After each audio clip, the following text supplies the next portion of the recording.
الله أكبر الله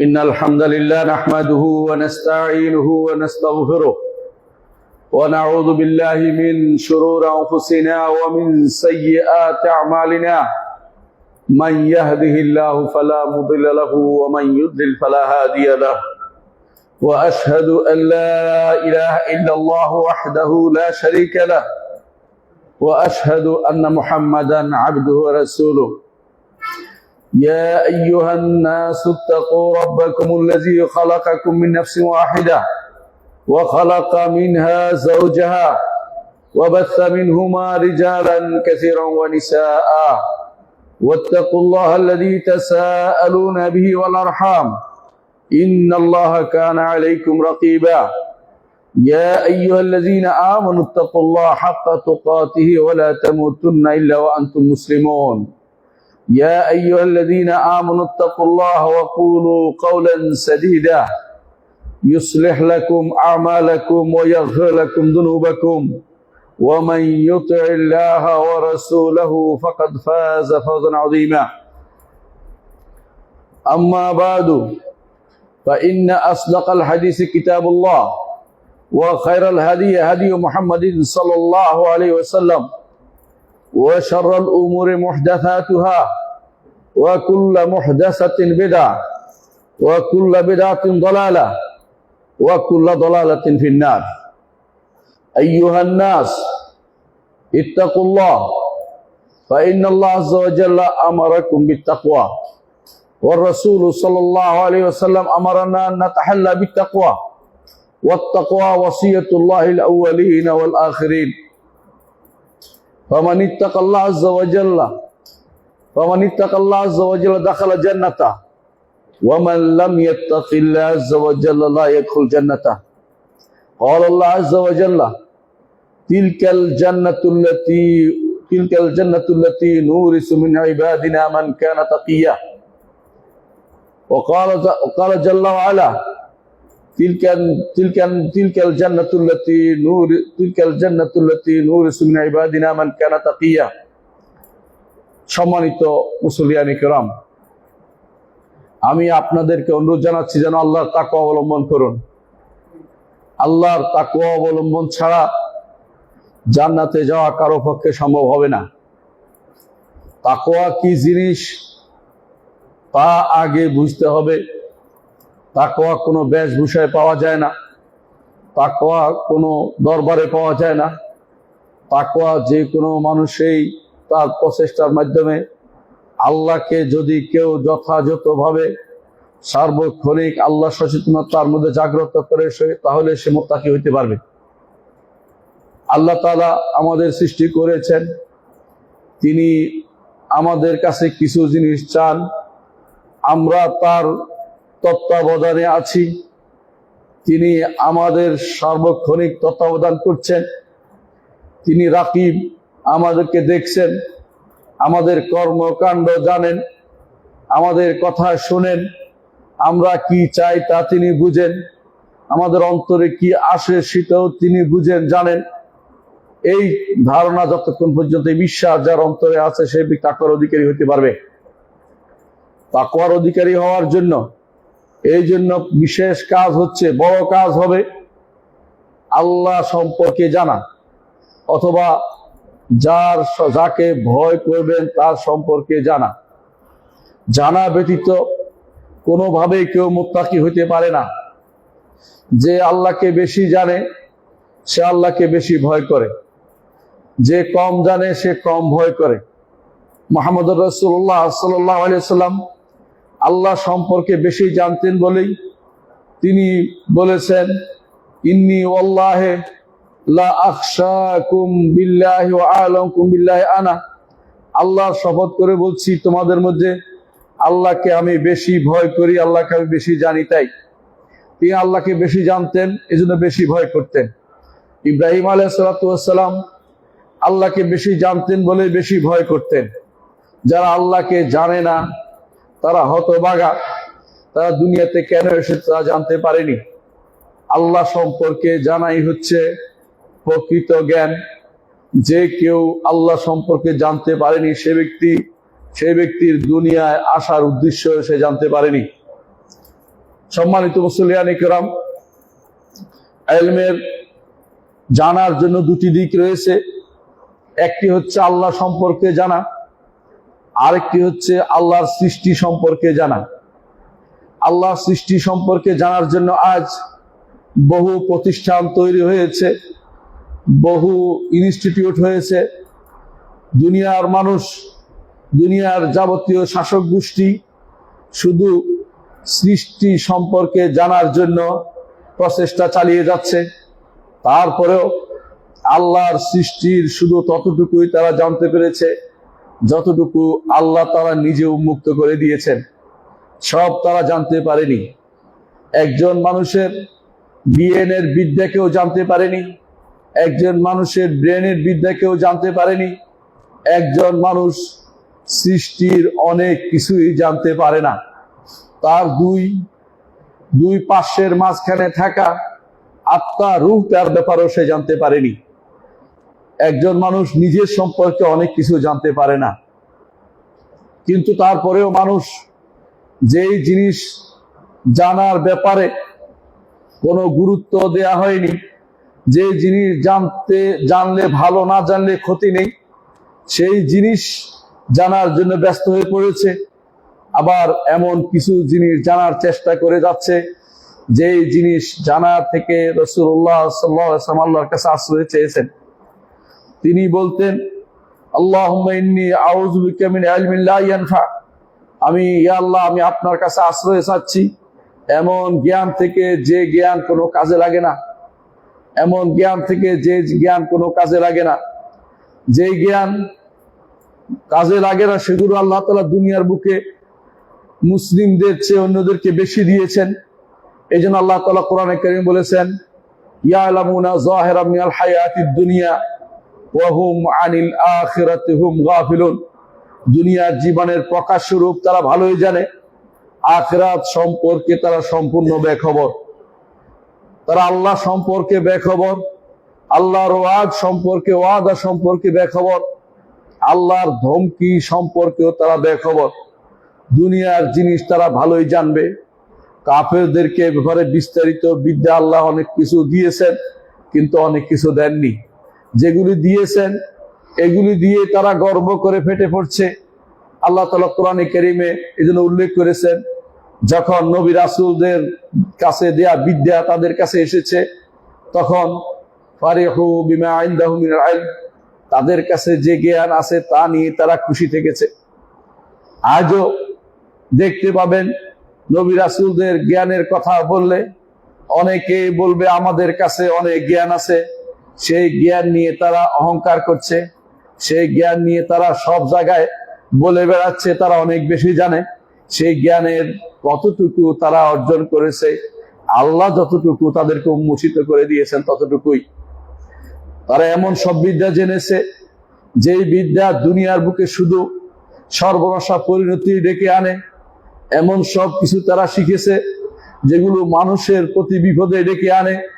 যহরাল ফাসাদু feel বাররি ওয়াল বাহরি বিমা কাসাবাত আইদিন নাস, মানুষের হাতে কামাই করা জিনিস দিয়ে মানুষকে বিপদগ্রস্ত করার জন্য কত রকমের বিদ্যা তারা রপ্ত করেছে, কত কসরত তারা লাভ করেছে। এগুলো দিয়ে তারা বাগাড়ম্বর করছে, অহংকার করছে। এই বিদ্যা হয়তো এমনও হতে পারে দুনিয়ার বুকে কোনো কাজে লাগবে না, লাগলেও সেগুলি সরাসরি আল্লাহ বিরোধী, আল্লাহর দ্বীন বিরোধী, আল্লাহর শরীয়ত বিরোধী।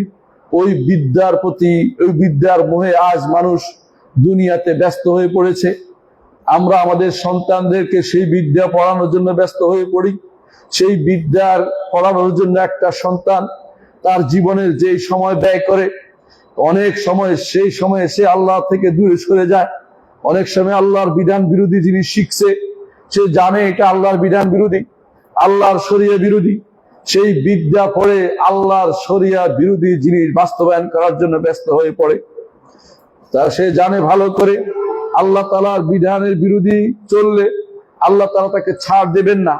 কিন্তু একটা বিশাল সময়, যৌবনের যেই সময়ে সে আল্লাহর ইবাদত করার কথা ছিল, যেই সময় ইবাদত আল্লাহর কাছে বেশি প্রিয় ছিল, যেই সময় ইবাদত করলে আল্লাহ তাআলা তাকে আরশের নিচে ছায়া দিতেন, যেটা আল্লাহ বলে দিয়ে রাসূল বলে দিয়েছে, আল্লাহ রাসূল বলে দিয়েছেন, শাবুন নাশা ফি ইবাদাতিল্লাহ, যে যুবক আল্লাহর ইবাদতে বড় হয়েছে সেই যুবককে তিনি সেদিন আরশের নিচে ছায়া দিবেন, যেদিন আল্লাহর আরশের ছায়া ব্যতীত আর কোনো ছায়া থাকবে না। সেই যুবকদেরকে আমরা আল্লাহ থেকে দূরে সরিয়ে দিচ্ছি, এমন সব বিদ্যা জ্ঞান অর্জনের দিকে ফিরিয়ে দিয়ে এমন সব বিদ্যার দিকে ফিরাচ্ছি যেগুলি কোরআন এবং সুন্নাহ বিরোধী, যেগুলি আল্লাহর বিধান বিরোধী, আল্লাহর শরিয়া বিরোধী, আল্লাহর নির্দেশনা বিরোধী। আল্লাহ তাআলা তিনি বান্দার কাছে যা চান তার বিরোধী। সেটার জন্য জীবনের মূল্যবান সময়টুকু ব্যয় করছে। শুধু ব্যয় নয়, অনেক সময় এইটা না হওয়ার কারণে অনেক সময় কেউ নিজেকে ধ্বংস করে দিচ্ছে। এটার কারণে চাকরি না পেলে নিজেকে ধ্বংস করে দিচ্ছে। বিভিন্ন কারণে সে নিজেকে ধ্বংস করছে। এমন সব বিদ্যার পিছনে, যেই বিদ্যা হয়তো তার জীবনে কোনোদিন কাজে লাগবে না। বিদ্যা আল্লাহ সম্পর্কে যদি জানতে না পারে, বাকি বিদ্যা কোনোদিন তার কোনো কাজে লাগবে না। প্রত্যেকটি মুসলিমের উপর, প্রতিটি মানুষের উপরে ফরজ হচ্ছে আল্লাহ সম্পর্কে জানা। আল্লাহ সম্পর্কে জানা ফরজে আইন। প্রতিটি মানুষকে সেটা জানতে হবে। কিভাবে সেটা জানবেন? আল্লাহর সত্তা সম্পর্কে জানবেন, আল্লাহ তাআলার জাত সম্পর্কে জানবেন। আল্লাহ তাআলার জাত সম্পর্কে জানতে হলে আল্লাহ তাআলা নিজে যে পরিচয় দিয়েছেন সেটা শুনবেন। আল্লাহ তাআলা বলছেন, কুল হুয়াল্লাহু আহাদ আল্লাহুস সামাদ লাম ইয়ালিদ ওয়া লাম ইউলাদ ওয়া লাম ইয়াকুল লাহু কুফুয়ান আহাদ। আল্লাহ সম্পর্কে জানতে হলে সূরাতুল ইখলাস পড়বেন। আল্লাহ সম্পর্কে জানতে হলে আয়াতুল কুরসি পড়বেন। আল্লাহ সম্পর্কে জানতে হলে সূরা হাশরের শেষ আয়াতগুলি পড়বেন। আল্লাহ সম্পর্কে জানতে হলে আল্লাহ আরশের উপর আছে সেটা জানবেন। আল্লাহ সম্পর্কে জানতে হলে আল্লাহ সৃষ্টি থেকে আলাদা সেটা জানবেন। আল্লাহ সম্পর্কে জানতে হলে আল্লাহ আযীম ওয়া হুয়াল আলিয়্যুল আযীম, তিনি বড়, তার থেকে বড় আর কিছু হতে পারে না। তিনি কত বড় তিনি ছাড়া কেউ জানে না। তার বড়ত্ব সম্পর্কে যদি আপনি কোনো কিছু কোরআন এবং হাদিস পড়েন, তাহলে আল্লাহ সম্পর্কে জানতে পারবেন। তাহলে প্রথম কাজ হচ্ছে আল্লাহ সম্পর্কে জানা। দ্বিতীয় কাজ হচ্ছে আল্লাহর কর্ম সম্পর্কে জানা। আল্লাহর কর্ম আর কিছু নয়, সৃষ্টিকুল সবই আল্লাহর কর্ম। তাদের সম্পর্কে জানবেন যে এতটুকুই যথেষ্ট, সবই আল্লাহর সৃষ্টি, সবকিছুর মালিকানা আল্লাহ, এবং সবকিছু তিনি নিয়ন্ত্রণ করেন, পরিচালনা করেন। তার কোনো জহির লাগে না, সাহায্যকারী লাগে না। আল্লাহ তাআলা কোরআনে কারীমে সূরা সাবার 22 নম্বর আয়াতে বলেছেন, কুল দুল্লাযিনা জাআমতুম মিন দুনিল্লাহি লা ইয়ামলিকুনা মিসকালা যাররাতিন ফিস সামাওয়াতি ওয়ালা ফিল আরদ ওয়া মা লাহুম ফীহিমা মিন শিরকিন ওয়া মা লাহু মিনহুম মিন যাহির। আল্লাহ তাআলা বলছেন, যাদেরকে তোমরা ডাকো দুনিয়ার বুকে, আসমান এবং জমিনের রায় পরিমাণ, সরিষা পরিমাণ জিনিসেরও তারা মালিক নয়। ওয়া মা লাহুম ফীহিমা মিন শিরকিন, অংশীদারও নয়। অনেকে বলতে পারেন যে মালিক না হলেও অংশীদার হতে পারে কেউ, না, আল্লাহ তাআলা বলছেন কোনো অংশীদারও নেই। এবং আল্লাহ তাআলা তারপরে বলছেন ওয়া মা লাহু, আল্লাহ তাআলার কোনো সাহায্যকারীও লাগে না। এই জগৎ পরিচালনায় কোনো সাহায্যকারী লাগে না, কোনো গাউস লাগে না, কুতুব লাগে না, কোনো ওকাবা নোতাবা ওজাবা কিছুই লাগে না। কোনো এই জাতীয় জিনিস যারা বিশ্বাস করে বসে আছেন, তারা এখনো মুশরিক হয়ে আছেন, ঈমানের পথে যাইতে পারেন নাই। আল্লাহ তাআলা কোরআনে যা বলেছেন, যদি আপনি পড়তে দেখেন, সব জায়গায় শুধু একটাই বলেছেন, বারবার। এমন কোন সূরা নেই যেখানে আল্লাহ তাওহীদের কোনো না কোনো ইঙ্গিত রয়েছে। বারবার তিনি বলছেন লা ইলাহা ইল্লাল্লাহ, আল্লাহ ব্যতীত কোনো ইলাহ নেই, আল্লাহ ব্যতীত কোনো সত্য ইলাহ নেই। এই কথা তিনি বারবার বলেছেন, যাতে করে মানুষ বুঝতে পারে জগৎ পরিচালনা, জগতের মালিকানা, জগতের সৃষ্টি, জগতের সবকিছু একমাত্র আল্লাহ কর্তৃক নিয়ন্ত্রিত হয়। জগতের কেউ কিছু নিয়ন্ত্রণ করে না। আল্লাহর কর্ম সম্পর্কে জানতে হবে, সেগুলিকে আল্লাহর দিকে সম্পৃক্ত করতে হবে, সেগুলিকে আর কারো দিকে সম্পৃক্ত করা যাবে না। আল্লাহর সম্পর্কে জানতে হলে তৃতীয় কাজটি হবে আল্লাহর নাম সম্পর্কে জানা। আল্লাহর নাম, আল্লাহ নিজে বলেছেন ওয়ালিল্লাহিল আসমাউল হুসনা ফাদউহু বিহা, আল্লাহর রয়েছে সুন্দর সুন্দর নাম, সেগুলি দিয়ে তাকে ডাকো। আল্লাহ তাআলা আরো বলেছেন কুলিদুল্লাহ আউদুর রহমান আইয়াম্মা তাদউ ফালাহুল আসমাউল হুসনা, রহমানকে ডাকো অথবা আল্লাহকে ডাকো, যেই নামে তুমি ডাকো না কেন, তিনি একক সত্তা, অধিক সত্তা নন। যেই নাম দিয়ে তাকে ডাকা হোক না কেন, তার সুন্দর সুন্দর নাম রয়েছে। তাকে ডাকলে তিনি সাড়া দেবেন, যাকে ডাকলে সাড়া দিবেন। আপনার সাড়া দেওয়ার জন্য তিনি নিকটে, তাকেই শুধুমাত্র আহ্বান করবেন, তার নামগুলি জানবেন, তার নাম দিয়ে তাকে আহ্বান করবেন। চতুর্থ যে জিনিসটি আল্লাহর উপর ঈমানের জন্য জরুরি, আল্লাহকে জানার জন্য জরুরি, তা হচ্ছে আল্লাহর গুণগুলো জানবেন। যদি কেউ আল্লাহর গুণ না জানে, সে আল্লাহ সম্পর্কে জানতে পারবে না। যেই সত্তার গুণ আপনি জানেন না, তার সম্পর্কে আপনি সবচেয়ে কম জানবেন। যে যত বেশি আল্লাহর গুণ জানবে, সে তত বেশি আল্লাহ সম্পর্কে জানতে পারবে। নবীরা সবচেয়ে বেশি জানেন, সেই জন্য নবীরা আল্লাহ সম্পর্কে বেশি জানতেন। নবীদের পরে সিদ্দিকরা, শহীদরা এবং আল্লাহর নেককার বান্দারা আল্লাহ সম্পর্কে বেশি জানেন, কারণ তারা আল্লাহর গুণাবলী সবসময় চর্চা করেন। আল্লাহর গুণগুলি দিয়ে, আল্লাহর গুণগুলো সিরা দিয়ে আল্লাহকে ডাকবেন। আল্লাহর গুণগুলি শপথ করতে পারবেন। আল্লাহর গুণগুলিকে দিয়ে আল্লাহর গুণগুলি ডাকতে পারবেন না, নামগুলিকে ডাকবেন, কারণ নাম ডাকার অর্থ হচ্ছে সত্তাকে ডাকা। পঞ্চম যে কাজ করলে আপনি আল্লাহ সম্পর্কে জানবেন, তা হচ্ছে আল্লাহর অধিকার জানা। এই অধিকারের বিষয়টি আল্লাহ কোরআনে উল্লেখ করে দিয়েছেন। আল্লাহ তাআলা বলছেন ওয়ামা খালাকতুল জিন্না ওয়াল ইনসা ইল্লা লিয়াবুদুন, মানুষ এবং জিনকে শুধুমাত্র আমার ইবাদতের জন্য সৃষ্টি করেছি। মা উরিদু মিনহুম মির রিজকিন ওয়া মা উরিদু আন ইউতঈমুন, তাদের কাছে আমি কোনো রিজিক চাই না, তারা আমাকে খাওয়াক সেটাও আমি চাই না। আল্লাহকে আল্লাহ তিনি খান না, সুতরাং তাকে রিজিক দেওয়ার প্রশ্নই আসে না। কিন্তু আল্লাহ তাআলা মানুষের যেহেতু মনের ভিতরে উক্তি দিতে পারে যে আল্লাহ কেন সেটা করছেন, এই জন্য বলছেন যে শুধু আমার দাসত্ব করাটাই আমি চাই। আল্লাহ দাসত্ব করা হচ্ছে আল্লাহর অধিকার, আর কারো দাসত্ব করা যাবে না। আমরা শুধু একমাত্র আল্লাহর দাস, আর কারো দাস নই। দুনিয়ার বুকে কেউ আল্লাহ ছাড়া কারো দাস হইতে পারে না। মুহাম্মদুর রাসূলুল্লাহ সাল্লাল্লাহু আলাইহি ওয়াসাল্লাম সেই জন্য তিনি বলেছেন, তোমাদের কেউ যেন তার দাসকে দাস হিসেবে না বলে, সেজন্য বলে আমার যুবক, যাতে করে আল্লাহর দাসত্বের সাথে তা সেটা কোন রকমের কনফ্লিক্টে না আসে। আল্লাহর দাসত্বের সেটা হচ্ছে এমন এক সার্বভৌম বিষয় যেখানে অন্যের কোনো কিছু আসতে পারে না। এই জন্য আল্লাহ সম্পর্কে আমাদের সবার আগে জানতে হবে। আল্লাহ সম্পর্কে যদি জানতে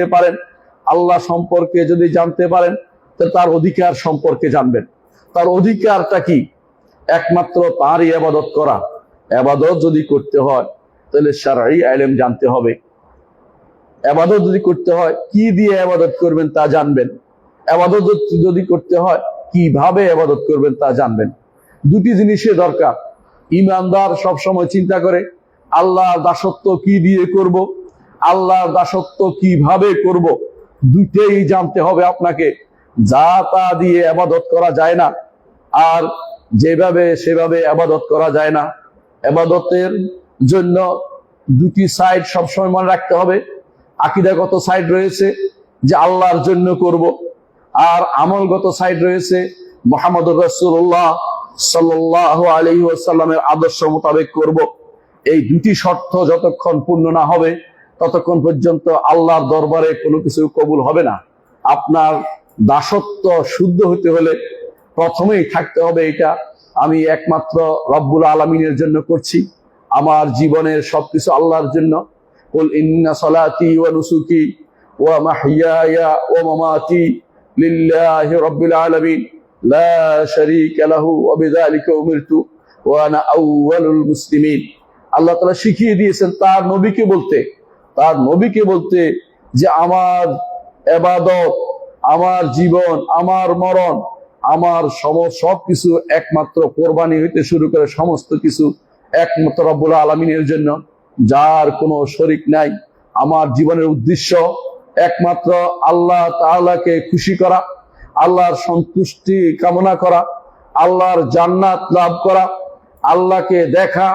আল্লাহকে দেখার জন্য দুনিয়ার বুকে যা যা করার দরকার আমি সব করব। এইটার মাধ্যমে আমি আল্লাহ দাসত্বকে পূর্ণতা দিব, আল্লাহ দাসত্ব করতে পারবো। এই জন্য যতক্ষণ পর্যন্ত কার ইবাদত করছেন আর কিভাবে করছেন সেটা না জানবেন, ততক্ষণ পর্যন্ত আপনার ইবাদত কোনোটাই কবুল হয়নি, কারণ আপনার জ্ঞানের ঘাটতি রয়েছে। কোরআনে কারীমে আল্লাহ তাআলা বলেছেন, ফামান কানা ইয়ারজু লিকা রাব্বিহি ফালইয়ামাল আমালান সালিহান ওয়া লা ইউশরিক বিইবাদাতি রাব্বি আহাদা। ফামান কানা ইয়ারজু লিকা রাব্বিহি, যে কেউ তার রবের সাথে সাক্ষাৎ করতে চায়। রবের সাথে আমাদের সাক্ষাৎ করতে চাইলেও সাক্ষাৎ যাইতে হবে, আর সাক্ষাৎ করতে না চাইলেও রবের সামনে যেতে হবে। আলা ইয়াযুন্নু উলাইকা আন্নাহুম মাবউসুন লিয়াউমিন আযীম ইয়াওমা ইয়াকুমুন নাসু লিরাব্বিল আলামিন। রব্বুল আলামিনের সামনে যাওয়া ছাড়া কোনো গত্যন্তর নেই। হাসরের মাঠে উপস্থিত হতে হবে, এমন এক মাঠ যেই মাঠ থেকে পালানোর কোনো জায়গা নেই, যেই মাঠ থেকে কোনো দিকে পালাতে পারবেন না, যেই মাঠে সবাই দৃশ্যমান থাকবে, দূরের কাছে সবাই শুনতে পাবে আল্লাহর ডাক, সবাই সাথে কথা বলবেন, সবাইকে তিনি জিজ্ঞাসা করবেন সে কি করেছে, কার ইবাদত করেছে, কিভাবে করেছে। দুই প্রশ্ন তার থাকবেই। এই দুই প্রশ্নের উত্তরের কথা আল্লাহ তাআলা সূরা কাহফে বলেছেন, ফামান কানা ইয়ারজু লিকা রাব্বিহি, তোমাদের যে কেউ তার রবের সাথে সাক্ষাতের আশা করে ওই ব্যক্তি, যে ব্যক্তি ওখানের কাজটা করেছে। যেই বাড়ির কাজ আপনি করে যাইলে ওখানে বাড়িতে যেতে ইচ্ছা হবে, আর ওই বাড়ির কাজ না করে যান, ওইটা যদি বিরান ঘর করে রাখেন, তাহলে সেখানে যাওয়ার চিন্তাও আপনার আসবে না। আপনি যদি কোনো মনে করেন আমি কিছু জিনিস পাঠিয়েছি সেখানে গিয়ে ভোগ করব, তাহলে আপনার যেতে ইচ্ছা হবে। আর যে ব্যক্তি দুনিয়াকেই সবকিছু মনে করে বসেছে, ধরাকে সরা জ্ঞান করে বসেছে, দুনিয়া ছাড়া তার কোনো চিন্তা আর নাই, সে ব্যক্তি আখিরাতে যেতে চাইবে না, না চাইলেও যেতে হবে। যদি আল্লাহ তাআলা পছন্দ, যে ব্যক্তি যাওয়া পছন্দ করেন, হাদিসে রাসূলুল্লাহ সাল্লাল্লাহু আলাইহি ওয়াসাল্লাম বলেছেন, মান আহাব্বা লিকা আল্লাহ আহাব্বাল্লাহু লিকা, যে কেউ আল্লাহর সাথে সাক্ষাৎকে পছন্দ করে, আল্লাহ তাআলা তার সাক্ষাৎ পছন্দ করেন। ওমান কারিহা লিকা আল্লাহ কারিহা আল্লাহ লিকা, যে কেউ পছন্দ করে না, আল্লাহ তার সাথে সাক্ষাৎ পছন্দ করেন না, কিন্তু সাক্ষাৎ হতেই হবে, তার দেখা হবে, হাসরের মাঠে তার সাথে কথা হবে, তার বিচার হবে, তাকে ছেড়ে দেওয়া হবে না, তাকে ছেড়ে দেওয়া হবে না। চিন্তা করে দেখুন, মুহাম্মদুর রাসূলুল্লাহ সাল্লাল্লাহু আলাইহি ওয়াসাল্লাম, তাকে অপশন দেয়া হয়েছে, খেয়াল দেয়া হয়েছে, দুনিয়াতে থাকবেন না যাবেন। তিনি বারবার বলছিলেন, আল্লাহুম্মা ইলার রাফিকিল আলা, আল্লাহ আমি যেতে চাই সর্বোচ্চ বন্ধুর কাছে, সর্বোচ্চ বন্ধুর কাছে যেতে চাই। আমি দুনিয়াতে থাকতে চাই না, কারণ তারা আখিরাতকে নির্মাণ করেছেন, এই জন্য দুনিয়াতে থাকাকে পছন্দ করেননি। আজ আমরা দুনিয়া থেকে এত বেশি পছন্দ করি, প্রয়োজনে দেশের বাইরে গিয়ে কুফরি করে, শিরিক করে বিভিন্ন ভাবে বাঁচার চেষ্টা কমতি করি না। কোথাও যদি কোনো শুনি যে ওখানে এই তাবিজ দিলে ভালো হয়ে যাব, শিরিক করে হলেও বাঁচানোর চেষ্টা করে অনেকে। তার সন্তানকে মেয়েরা যেভাবে আগলে রাখে, মনে করে এর মাধ্যমে সে তাকে বাঁচিয়ে দিচ্ছে, শিরিক করে না, শিরিক করে তাকে বাঁচাচ্ছে না, তাকে ধ্বংস করে দিয়েছে। তার জীবনের নিজের জীবন ধ্বংস করেছে, আরেকজনের জীবনকে ধ্বংস করার পয়তারা করছে। এই জন্য আল্লাহর সাথে সাক্ষাৎ করতে হলে দুটা জিনিস লাগবে। এক নম্বর হচ্ছে একমাত্র ইবাদত আল্লাহর জন্য করতে হবে, আর একটা হচ্ছে মুহাম্মদুর রাসূলুল্লাহ সাল্লাল্লাহু আলাইহি সাল্লামের আদর্শ মোতাবেক আমলে সালেহ করে যেতে হবে। সুতরাং আমাদেরকে যদি মুক্তি পেতে হয়, মুক্তি চান, যদি জান্নাত চান, হাসরের মাঠের বিপদ থেকে বাঁচতে চান, অবশ্যই দুটি জিনিস আপনাকে লাগবে। একটা হচ্ছে ঈমান, একটি হচ্ছে আমল। ঈমান আমলের জন্য কোত্থেকে নিবেন? ঈমান আমল কোরআন এবং সুন্নাহ ছাড়াও কোথাও থেকে নেওয়া যায় না।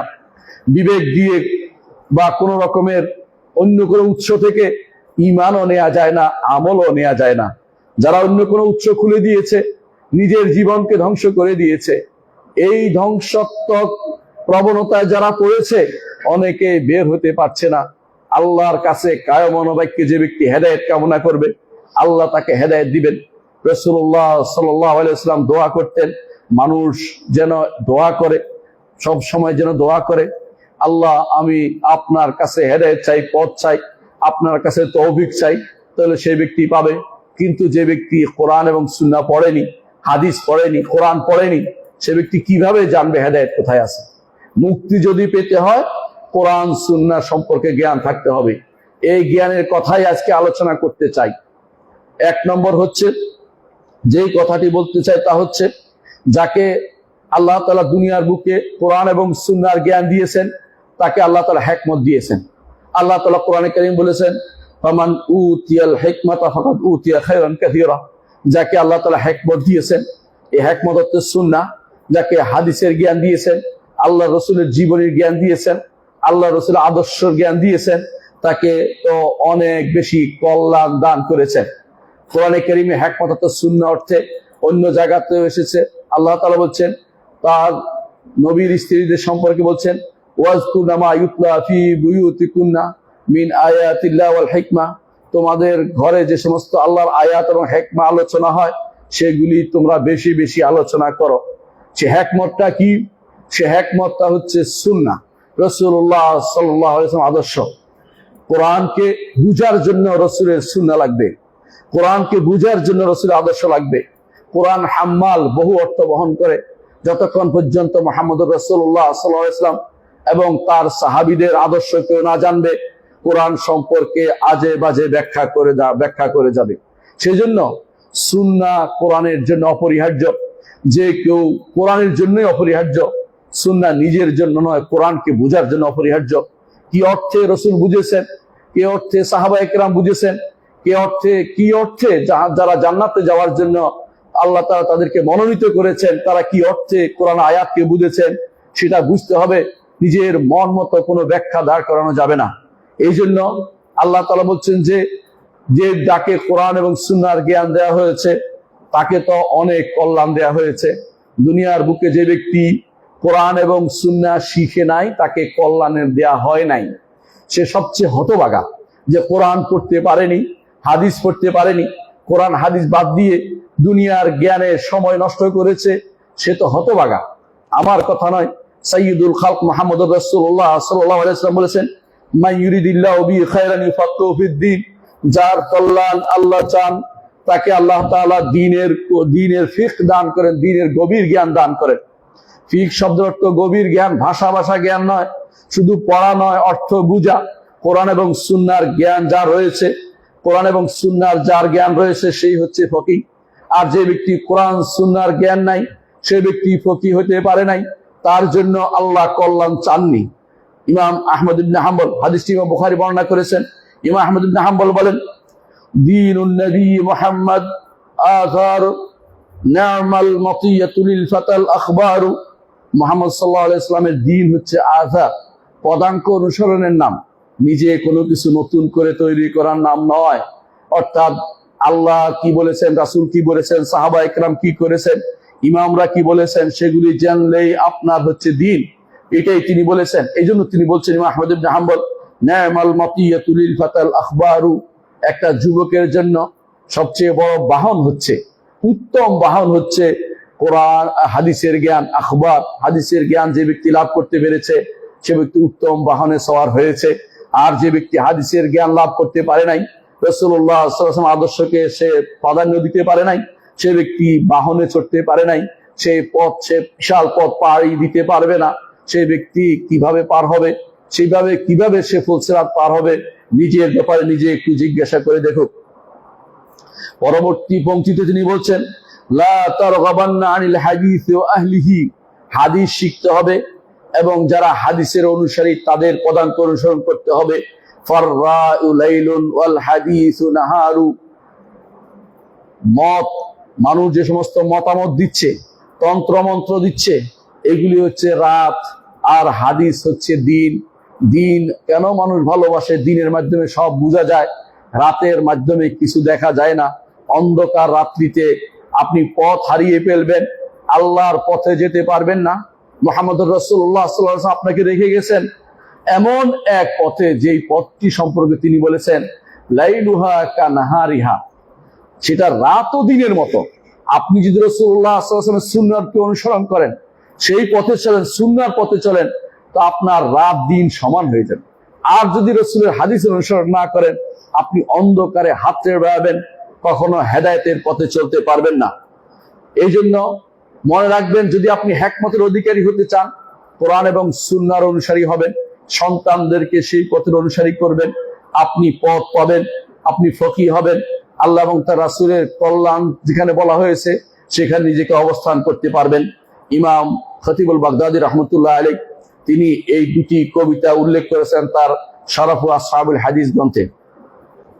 দ্বিতীয় যে কারণে আল্লাহর দ্বীনের জ্ঞান আপনাকে অর্জন করতে হবে, কোরআন এবং সুন্নাহর জ্ঞান অর্জন করতে হবে, অন্য জ্ঞানের চেয়ে এটাকে গুরুত্ব বেশি দিতে হবে, সেটা হচ্ছে এই জ্ঞান আপনাকে আল্লাহর জান্নাতের পথ দেখাবে।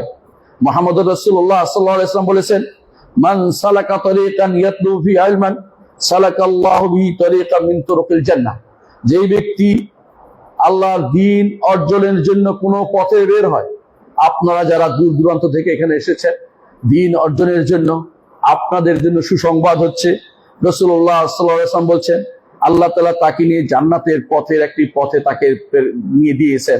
সুবহানাল্লাহ, আপনি জান্নাতের পথের মধ্যে আছেন।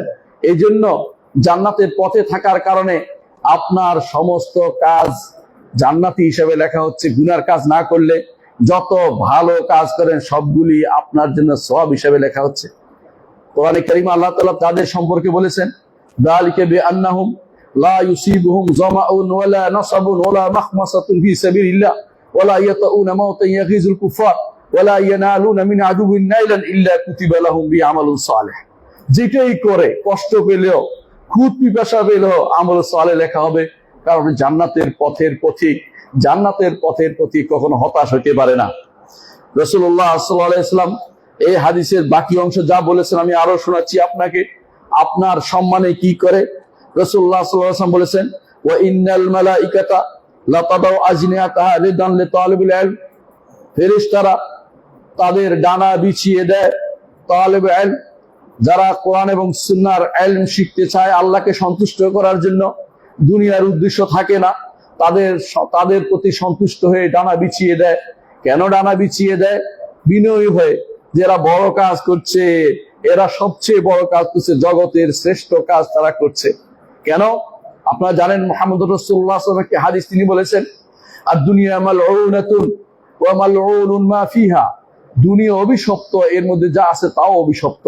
ইল্লা যিকরুল্লাহ ওয়া মা ওয়ালা, তবে যা আল্লাহর জিকির আছে এবং যা এর সাথে সম্পৃক্ত আছে সেটা ব্যতীত আর সবই অভিশপ্ত। তারপর রাসূল বলেছেন আও আলিমান আও মুতাআল্লিম, অথবা আলেম যদি হয়, কোরআন এবং সুন্নাহর জ্ঞানী যদি হয়, আও মুতাআল্লিমান, অথবা যদি কোরআন সুন্নাহ শিখার জন্য সেই ব্যক্তি আসে, সেই ব্যক্তি কোনোদিন পথভ্রষ্ট নয়, সেই ব্যক্তি কোনোদিন মালউন অভিশপ্ত নয়। দুনিয়ার সবই অভিশপ্ত, যার পিছনে ঘুরেন সেটা শেষ পর্যন্ত আপনার জন্য ভালো কিছু নিয়ে আসবে না। কিন্তু ইলম যদি অর্জন করতে পারেন, আপনার জন্য অনেক ভালো কিছু অপেক্ষা করছে। এরপর রাসূলুল্লাহ সাল্লাল্লাহু আলাইহি ওয়াসাল্লাম বলছেন, ওয়া ইন্নাল আলিমা লা ইস্তাগফিরু লাহু মান ফিস সামাওয়াতি ওয়া মান ফিল আরদ, একজন আলেমের জন্য, কোরআন এবং সুন্নাহ জ্ঞানী ব্যক্তির জন্য, লা ইস্তাগফিরু লাহু, তার জন্য ক্ষমা চায়, মান ফিস সামাওয়াতি ওয়া মান ফিল আরদ, আসমান এবং জমিনের সবাই। এর অর্থ হচ্ছে আসমান এবং জমিনের সবাই আপনার জন্য ক্ষমা চাচ্ছে যদি আপনি দ্বীন শিখার জন্য আসেন। দ্বীন শিখার জন্য কোনো বয়স নেই, দ্বীন শিখার জন্য কোনো সুনির্দিষ্ট প্রতিষ্ঠান নয়। দ্বীন শিখা উদ্দেশ্য থাকলে যেখানেই আপনি শিখেন না কেন, যদি সুস্থ বিশুদ্ধ জায়গাতে দ্বীন শিখেন, আপনার এই সওয়াব অর্জিত হবে।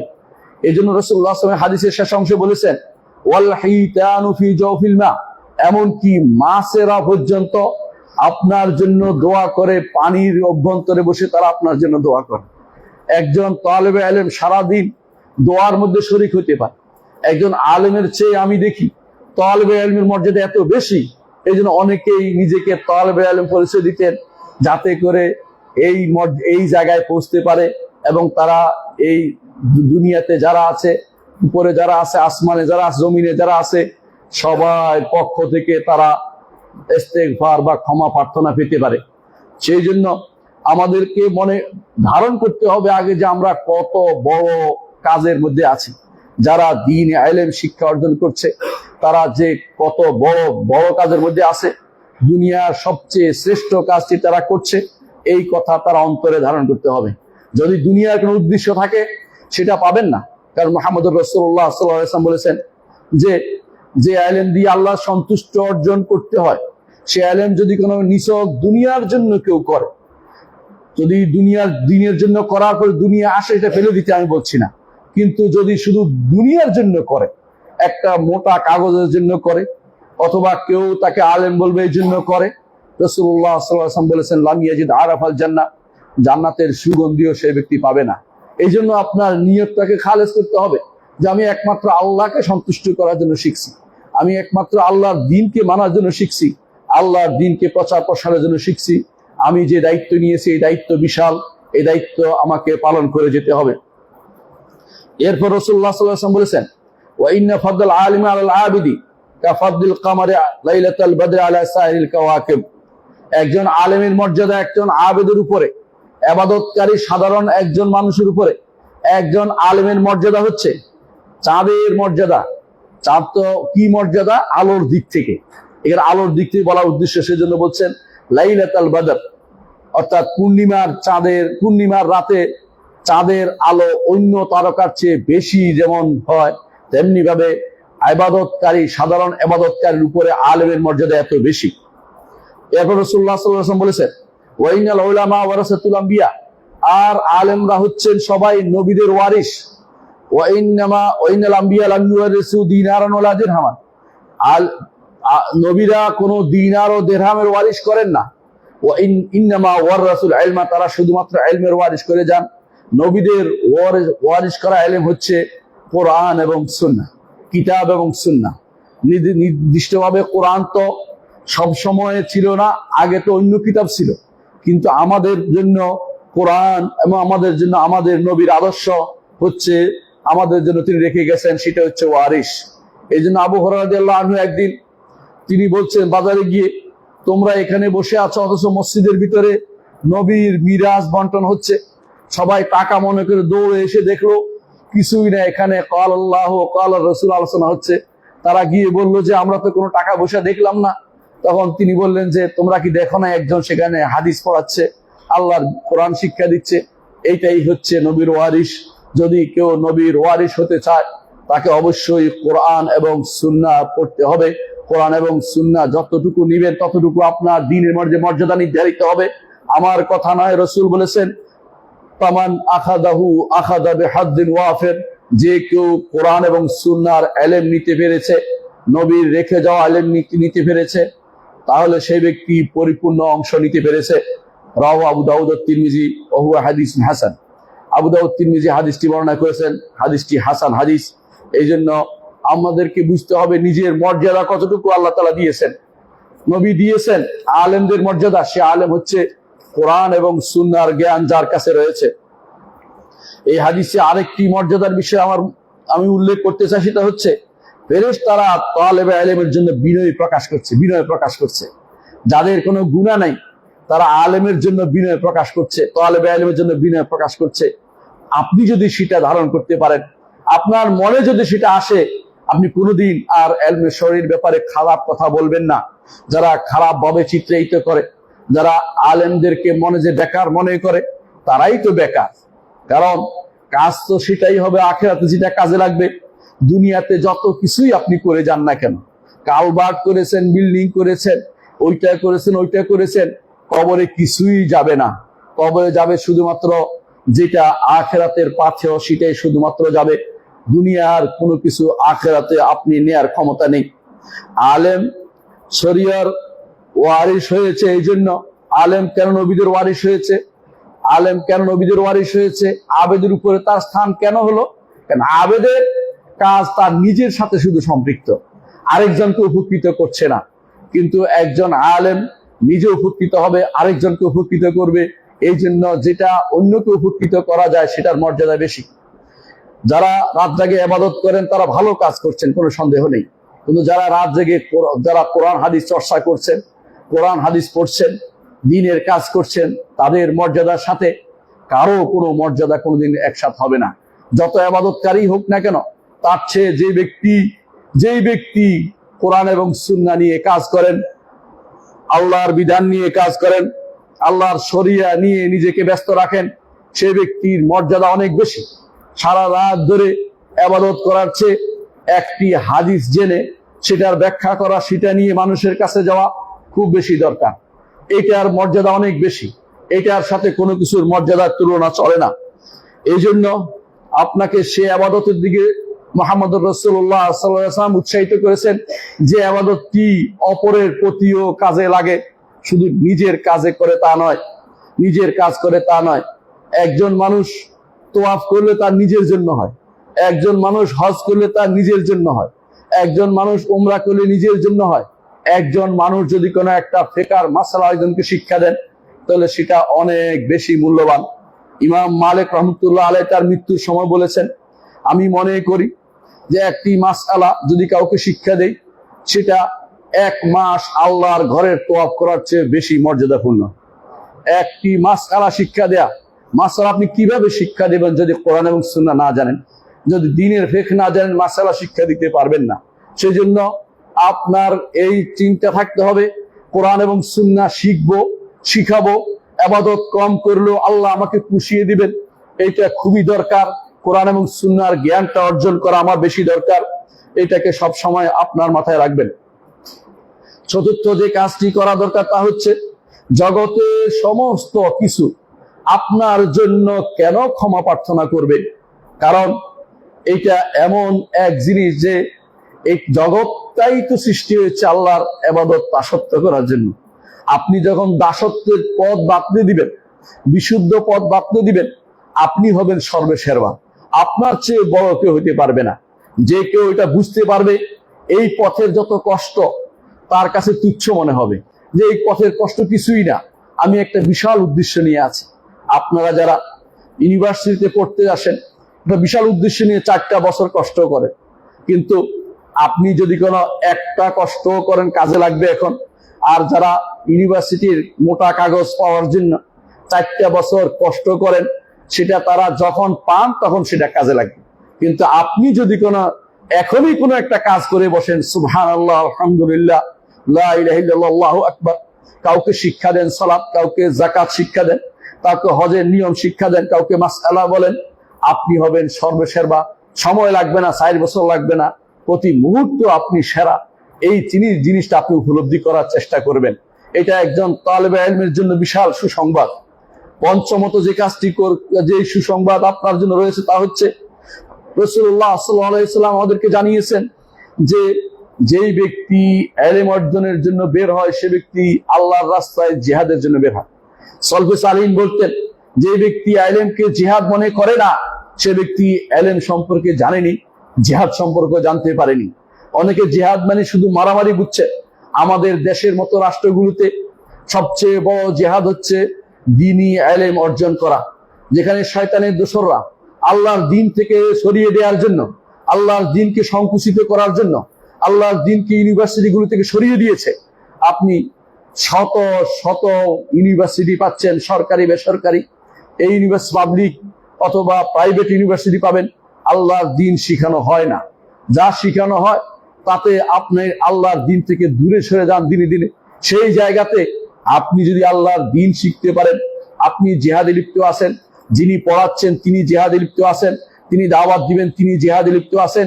এই জিহাদের কথা আমি বলিনি, মুহাম্মদুর রাসূলুল্লাহ সাল্লাল্লাহু আলাইহি ওয়াসাল্লাম বলেছেন।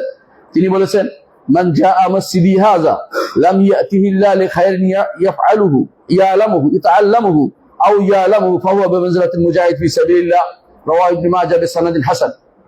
রাসূলুল্লাহ সাল্লাল্লাহু আলাইহি ওয়াসাল্লাম বলেছেন, যে কেউ আমাদের এই মসজিদে আসবে শুধু কোনো কল্যাণ শিক্ষা দেওয়ার জন্য অথবা শিক্ষা নেয়ার জন্য, তাহলে সে তো আল্লাহর রাস্তায় জিহাদকারীর মর্যাদায় আছে। আল্লাহর রাস্তায় জিহাদকারী মর্যাদায় আছে। রসুলের মসজিদ কেন বলা হয়েছে? কারণ তখন রসুলের মসজিদে ছিল। উদ্দেশ্য হচ্ছে পরেরটা, সেটা হচ্ছে শিক্ষা দিতে অথবা শিক্ষা নিতে। মসজিদগুলোকে আবাদ করা দরকার শিক্ষার জন্য। আরব দেশে দেখবেন মসজিদগুলোকে তালেবে ইলম বসে আছে, উস্তাদ আসছে পড়াচ্ছে। কিন্তু আমাদের মসজিদগুলো এত বেশি বিরান হয়ে গেছে, মসজিদে আপনি একটা কোরআন খুঁজে পাবেন না পড়ানোর জন্য। এমন অবস্থা তৈরি হয়ে যায়, তালা বন্ধ করে রেখে দেখানোর জন্য যে মসজিদ কোরআন আছে। মসজিদে এসে বসে গল্প করে কিন্তু কোরআন পড়ে না। অথচ আপনি মসজিদে আসলে শিখার জন্য এবং শিখানোর জন্য আসেন। আপনি আল্লাহর রাস্তায় জিহাদকারীর মর্যাদায় আছেন। ইমামুল হুনাফা সাইয়্যিদুল আম্বিয়া মুহাম্মদুর রাসূলুল্লাহ সাল্লাল্লাহু আলাইহি ওয়াসাল্লাম এই কাজটি করতেন মসজিদে, এবং তিনি এই কাজটি করার কথা বলেছেন। সেই জন্য সেটাকে উপলব্ধি করুন, নিজের মর্যাদা বোঝার চেষ্টা করুন, তাহলে আপনার উপকার বেশি হবে। আর যদি নিজেকে শুধুমাত্র আসা যাওয়া চিন্তা করেন তো লাভ হবে না। মর্যাদা বুঝে আপনি নিজের কাজটি এগিয়ে যান। রাশাহু কালে আমরিন লাউ ফাতিনতা লাহু, তোমাকে এমন কাজের জন্য নির্বাচিত করা হয়েছে যদি তুমি বুঝতে তোমার মর্যাদা কত বেশি, তোমার মর্যাদা কত বেশি। আল্লাহ তাআলা তার দ্বীনের জন্য সবাইকে পছন্দ করেন না। আল্লাহ তাআলা তার দ্বীনের জন্য বিশেষ ব্যক্তিকে পছন্দ করেন, যাকে তিনি ভালোবাসেন তাকেই শুধুমাত্র দ্বীনের জ্ঞান দান করেন। আপনাকে পছন্দ করেছেন দ্বীন শিখার জন্য, আপনার বাবা আপনাকে চেয়েছেন দ্বীন শিখার জন্য, পাঠিয়ে দিয়েছেন, কষ্ট করছেন, নিজে টাকা দিচ্ছেন, পয়সা দিচ্ছেন। দ্বীন না শিখে দুনিয়া শিখে আপনি কিছুই লাভ করতে পারবেন না। হ্যাঁ, দুনিয়া লাভ করবেন, যাতে হয়তো আপনার বাবা উপকৃত হবে না, আপনি উপকৃত হতে পারবেন না। এই জন্য দ্বীন শিখার জন্য মসজিদগুলো আবাদ করা, এটা মুহাম্মদুর রাসূলুল্লাহ সাল্লাল্লাহু আলাইহি ওয়াসাল্লামের আদর্শ। এটা আপনি যেন কোন দিন শিখবেন? কোরআন এবং সুন্নাহ, কোরআন এবং সহিহ সুন্নাহ শুধুমাত্র আপনি শিখবেন।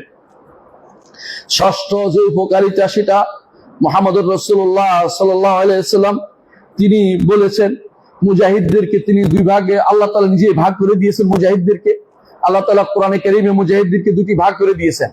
তিনি বলেছেন, ওয়ামা কানাল মুমিনুনা লিয়ানফিরু কাফা, ঈমানদাররা সব জিহাদে যাবে না, নিষেধ করে দিয়েছেন সবাই জিহাদে যেতে।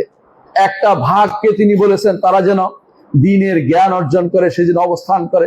তিনি বলেছেন, ফালাউলা নাফারা মিন কুল্লি ফিরকাতিন মিনহুম তায়ফাতুন লিয়াতাফাক্কাহু ফিদ-দ্বীন তাদের মধ্যে একটি গোষ্ঠী থাকবে দ্বীনের জন্য জ্ঞান অর্জন করবে। আপনাকে দুই ভাগ করে দিয়েছে, এক ভাগ দুনিয়ার কাজে অথবা দ্বীনের কাজে জিহাদে যাবে। জিহাদের মধ্যে আবার ভাগ করে দিয়েছেন যে সব জিহাদ, অস্ত্রের জিহাদ সবাই করবে না, কলমের জিহাদ করবে একটি গোষ্ঠী। এই কলমের জিহাদের জন্য আল্লাহ তাআলা আপনাকে মনোনীত করেছেন, পছন্দ করেছেন। আপনি এটাকে অনেক গনিমত মনে করুন যে আল্লাহ তাআলা আমাকে এই জন্য পছন্দ করেছেন। আল্লাহ শুকরিয়া আদায় করুন। লা ইন শাকারতুম লা আযীদান্নাকুম, যদি শুকরিয়া আদায় করেন আল্লাহ অবশ্যই আপনাকে বাড়িয়ে দিবেন। ওয়ালা ইন কাফারতুম ইন্না আযাবি লাশাদীদ, আর যদি কুফরি করেন, আল্লাহর নেয়ামতকে বুঝতে না চান, তাহলে আল্লাহ তাআলার শাস্তি অত্যন্ত কঠোর। সেটা আপনাকে মাথায় রাখতেই হবে। সূরা তাওবার 122 নম্বর আয়াতে এটা বলা হয়েছে, সেটা আমাদেরকে জানতে হবে।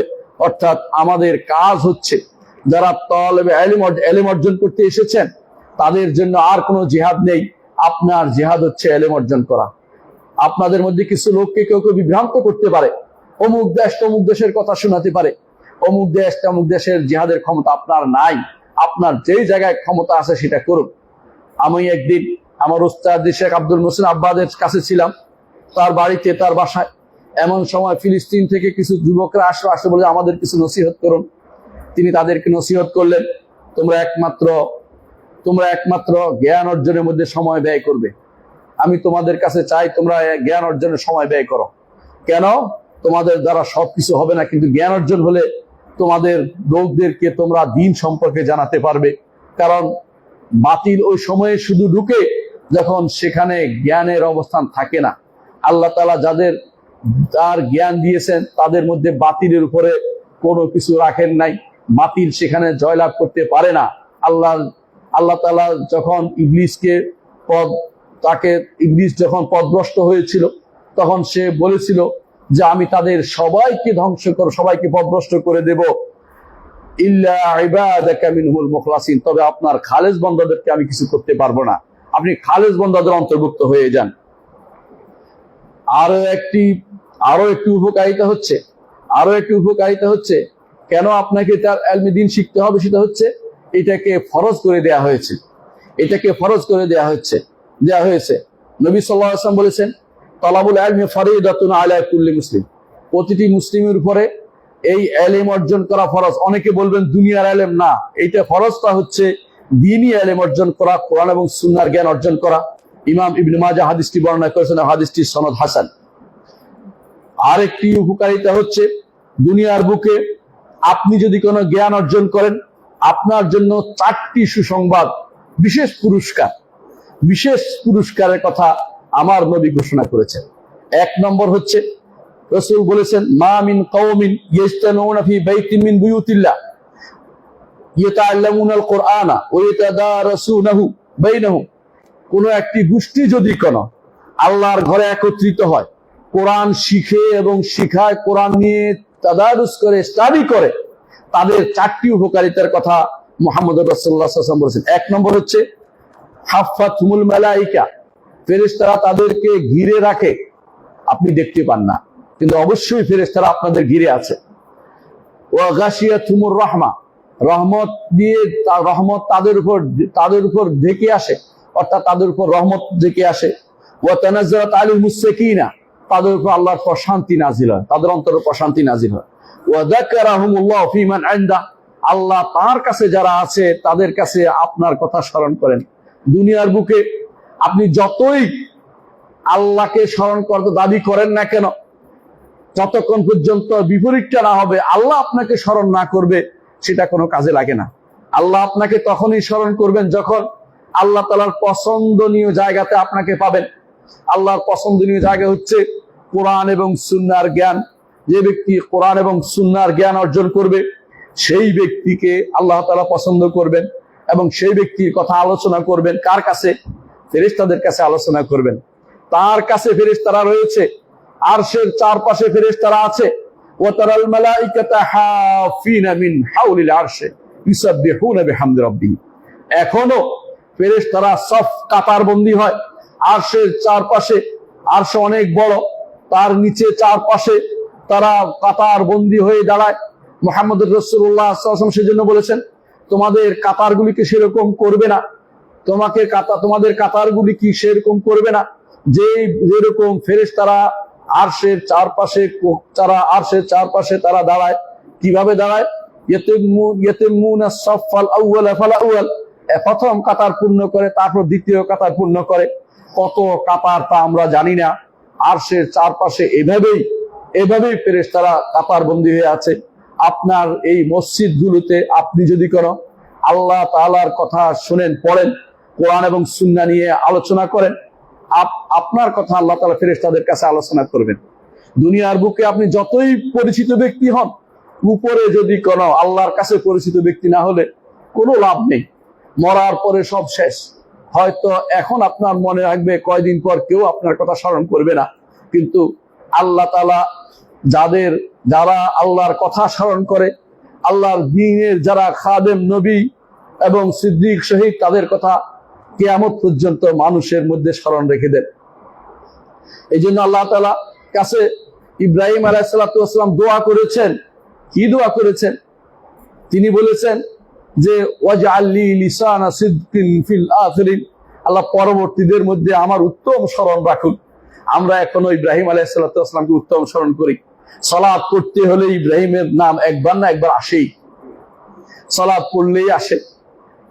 কামা সাল্লাইতা আলা ইব্রাহিম কামা বারাকতা আলা ইব্রাহিম, কারণ তিনি এই দোয়া করেছেন যে আমার স্মরণ যেন পরবর্তীদের মধ্যে থাকে। আল্লাহ সেটা কবুল করেছেন। আল্লাহকে যদি আপনি জীবনের উদ্দেশ্য বানাতে পারেন, আল্লাহর দ্বীনকে উদ্দেশ্য বানাতে পারেন, আপনি হচ্ছেন সফল ব্যক্তি। কারো কোনো তোয়াক্কা না করে, দুনিয়ার কে কি নিয়ে গেল সেদিকে না তাকিয়ে যদি আপনি আল্লাহর পথে নিজেকে ব্যয় করতে পারেন, আপনি হবেন সফল ব্যক্তিত্ব। আরো একটি ফজিলত বর্ণনা করছি। সেটা কি? আল্লাহ তাআলা বলছেন, ইন্নামা ইয়াখশাল্লাহা মিন ইবাদিল উলামা, আল্লাহকে শুধুমাত্র যারা আলেম তারাই শুধু আল্লাহকে ভয় করে, যারা আলেম নয় তারা আল্লাহকে ভয় করে না। এই জন্য জাহেল আজে বাজে কথা বলে, এবং এই জন্য যে ব্যক্তি কবর পূজারী, মাজার পূজারী, তারা উল্টাপাল্টা কথা বলে। আপনাদের এলাকার লালন শাহীরা উল্টাপাল্টা কথা বলে।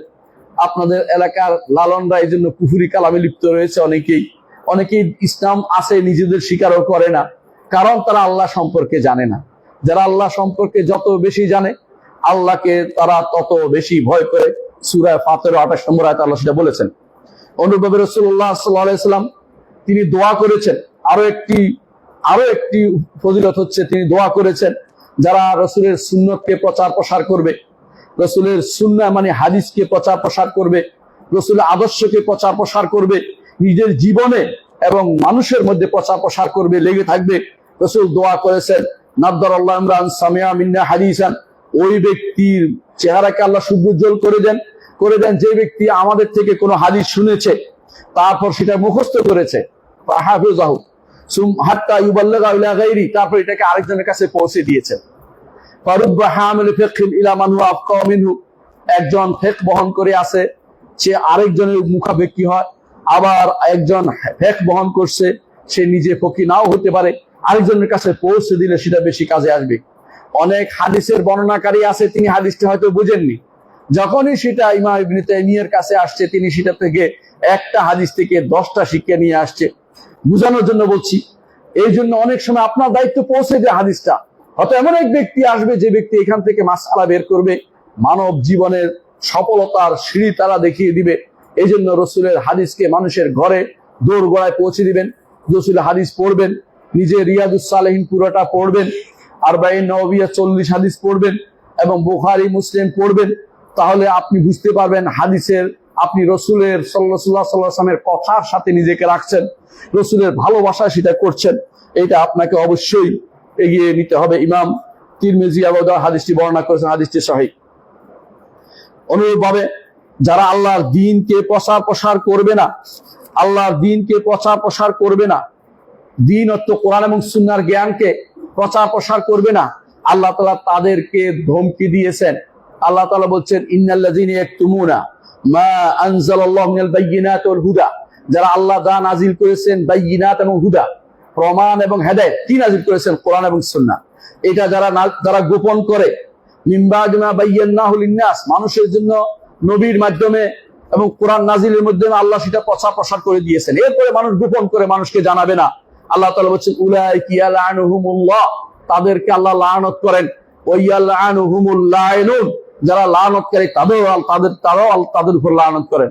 এই জন্য ইলম অর্জন করতে হবে, দ্বীনি জ্ঞান অর্জন করতে হবে, প্রচার প্রসার করতে হবে। চুপ মেরে থাকা যাবে না। বেদাতের বিরুদ্ধে কথা বললে যদি মানুষ আমার লোক কমে যায় এই আশা চুক্তি মেরে থাকা যাবে না।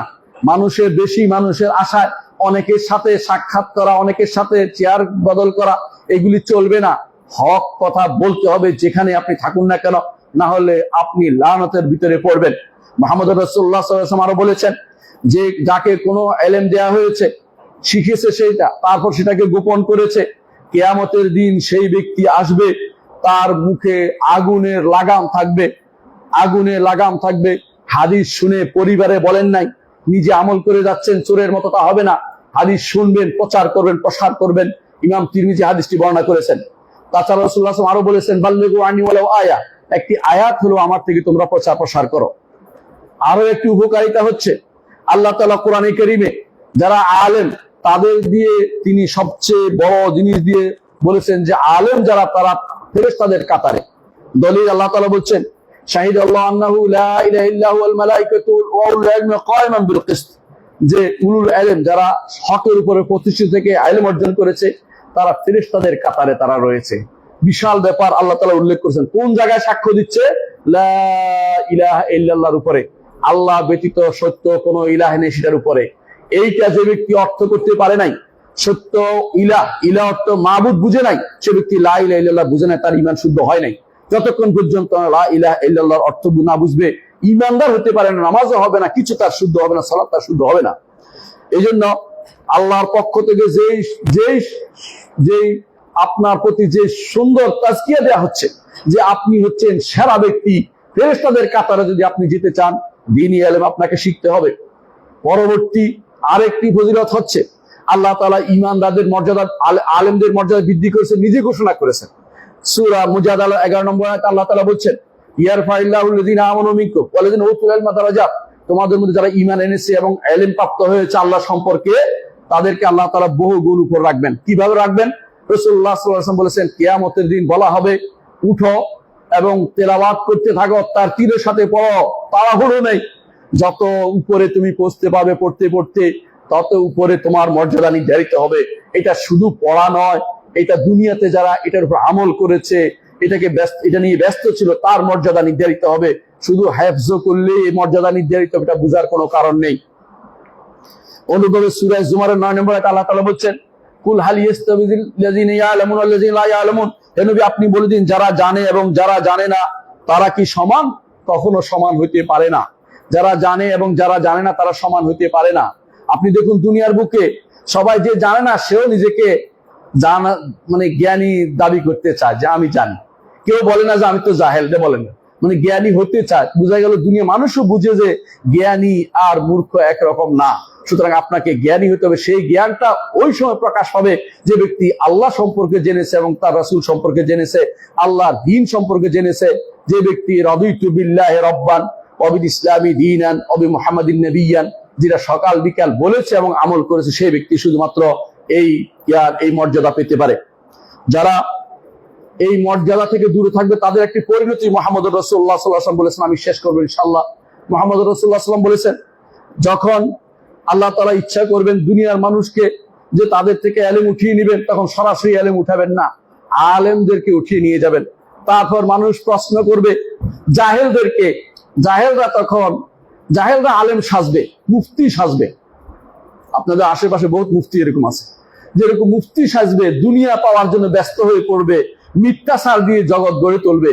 এই সমস্ত মুফতি জাতীয় মানুষগুলো, মুফতি অর্থ মুফত কিনা আল্লাহ জানে, মানে তারা মুফতি কিসের ফতোয়া দেয়, তারা কথাবার্তার কোনো উদ্দেশ্য ঠিক নেই, কোরআন এবং সুন্নাহর জ্ঞান নেই, আজে বাজে কথা বলে সারাক্ষণ দেয়, নিজের মন মতো কথা বলে বেড়াচ্ছে, কোরআন সুন্নাহর শরীর কোনো দলিলবিহীন কথাবার্তা বলে যাচ্ছে তারা। এরকম লোক কখন তৈরি হবে? যখন আলেম থাকবে না।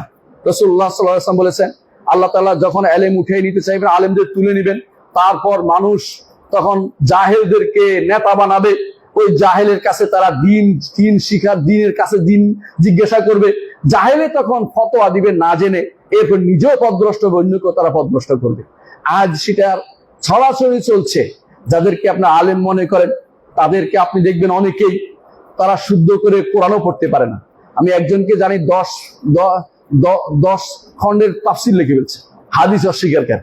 আবার দেখবেন যে তার সে শুদ্ধ করে কোরআনও পড়তে পারে না। এক অধ্যক্ষ আছে, নাম আপনি নাম বললাম না, এরকম বহু মানুষ আছে নিজেরা দিন সম্পর্কে জানেই না, কিন্তু নিজেরা মুফাসসির সেজে বসেছে। অনেক অনেক বক্তব্য তারা দিচ্ছে যেগুলি সরাসরি কোরআনের সাথে হাদিসের সাথে কন্ট্রাডিক্টরি, তারপরও তারা আলেম বলে বিবেচিত হচ্ছে আপনাদের কাছে। কারণ এলমে দ্বীন উঠে গেছে বলেই আপনারা যারা জাহেল এদেরকে আলেম মনে করে বসেছেন। এটা আমার নবী বলেছে, এলমে দ্বীন উঠে যাওয়ার কারণ হচ্ছে দিন সম্পর্কে কেউ পড়তে চায় না, পড়াতে চায় না। অনেকে মনে করে জীবনের শেষ মুহূর্তে অনেকের কাছে মনে হয় যে এখন বুঝি একটু সময় আছে, এখন ছেলেকে পড়াবো, ওখানে দিব, তখন মনে হয় যে আয় রে আমি তো কিছু রেখে যাই নাই। এটা আরেকটি ফজিলত হচ্ছে, আপনি মরে যেতে পারেন যদি আলেম বানাতে পারেন, আলেম হতে পারেন, দুটাতে আপনার লাভ। মুহাম্মদুর রাসূলুল্লাহ সাল্লাল্লাহু আলাইহি ওয়াসাল্লাম বলেছেন যে ইজা মাতা ইবনু আদম ইনকাতা আনহু আমালুহু, বনি আদম যখন মারা যায় তার সমস্ত আমল কর্তৃত হয়ে যায়। দুনিয়াতে কি রেখেছেন সব শেষ। কিন্তু তিনটা জিনিস, একটা হচ্ছে ইলমুন ইউনতাফাউ বিহি, এমন ইলম রেখে গেছে যে ইলম উপকার দেয়। সূরা ফাতিহা শিক্ষা দিয়েছেন সন্তানকে, এটা আপনার কাজে লাগবে। সন্তান যতদিন সালাত আদায় করবে কবরে আপনি সওয়াব পেতে থাকবেন। আপনি তাকে যেটাই শিক্ষা দেন দিন সম্পর্কে আপনার জন্য সওয়াবের কারণ হবে। এটা হবে আপনার জন্য ইলমুন ইউনতাফাউ বিহি। সন্তান রেখে গেছেন দ্বীনের উপরে, এটা সাদকা জারিয়া। সন্তান রেখে গেছেন আলেম হিসাবে, এটা আপনার জন্য ওয়ালাদুন সালিহুন ইয়াদউ লাহু। একটা সন্তানের তিনটা জিনিস আপনি পাচ্ছেন। একটা নেক সন্তান রেখে গেলে যদি আপনি সেটা না করেন, দিন সম্পর্কে না জানেন, তাহলে দিন সম্পর্কে যদি আপনি জানার চেষ্টা না করেন, তাহলে আপনি হতভাগা। দুনিয়াতেই আপনি যা করেছেন সেটা শেষ হয়ে যাবে। আল্লাযীনা দাল্লা সাইয়ুহুম ফিল হায়াতিদ দুনিয়া ওয়া হুম ইয়াহসাবুনা আন্নাহুম ইহসিনুনা সুনআ কুল হাল নুনাব্বিউকুম বিল আখসারিনা আমালা। আল্লাহ তাআলা বলছেন, যারা আমল করে ক্ষতিগ্রস্ত হয়েছে তাদেরকে কি আপনাকে জানিয়ে দিব না? তারা হচ্ছে ওই সমস্ত ব্যক্তিরা যারা নিজেরা অনেক আমল করেছে, কিন্তু সে আমল তাদের কোনো কাজে লাগে নাই। কি জন্য? কারণ ঈমানের উপর ছিল না, ঈমান ঠিক ছিল না। ঈমান ঠিক করতে হলে কোরআন হাদিস পড়তে হবে। ঈমান ঠিক করতে হলে কোরআন হাদিস পড়তে হবে। আমল ঠিক করতে হলে কোরআন হাদিস পড়তে হবে। না পড়ে আপনি আল্লাহ সম্পর্কে জানতে পারবেন না। কারণ আমার নবী তিনি মুআল্লিম ছিলেন, নবীকে শিক্ষা দিয়েছেন জিবরিল, আল্লাহ শিক্ষা দিয়েছেন। আল্লাহ বলেছেন আল্লামনা, আপনাকে শিক্ষা দিয়েছি আমরা। আল্লাহ বারবার এটা বলেছেন। আল্লাহ বলছেন দোয়া করতে তার নবীকে, ওয়াকুর রব্বি জিদনি ইলমা, আল্লাহ আমাকে ইলম বাড়িয়ে দিন। সে ইলম দুনিয়ার কোনো ইলম নয়, যার জন্য এখন প্রতিযোগিতা লিপ্ত হচ্ছেন। এক সিটের জন্য 100 জন প্রতিযোগিতা করতেছেন। আল্লাহর দ্বীনের জন্য প্রতিযোগিতা লাগে না, পড়লেই হয়, আলেমের কাছে গিয়ে পড়লেই হয়। যে জিনিসটা সহজ সেটাই কঠিন করছেন, কঠিনটাকে পাওয়ার জন্য জীবন শেষ করে দিচ্ছেন, কিন্তু আল্লাহকে জানার জন্য কতটুকু সময় দিচ্ছেন আপনি একটু চিন্তা করে দেখুন। আকুলু কাউলি হাযা ওয়া আস্তাগফিরুল্লাহ লি ওয়া লাকুম ওয়া লিসাইরিল মুসলিমিন ফাস্তাগফিরু ইন্নাহু হুয়াল গাফুরুর রাহিম।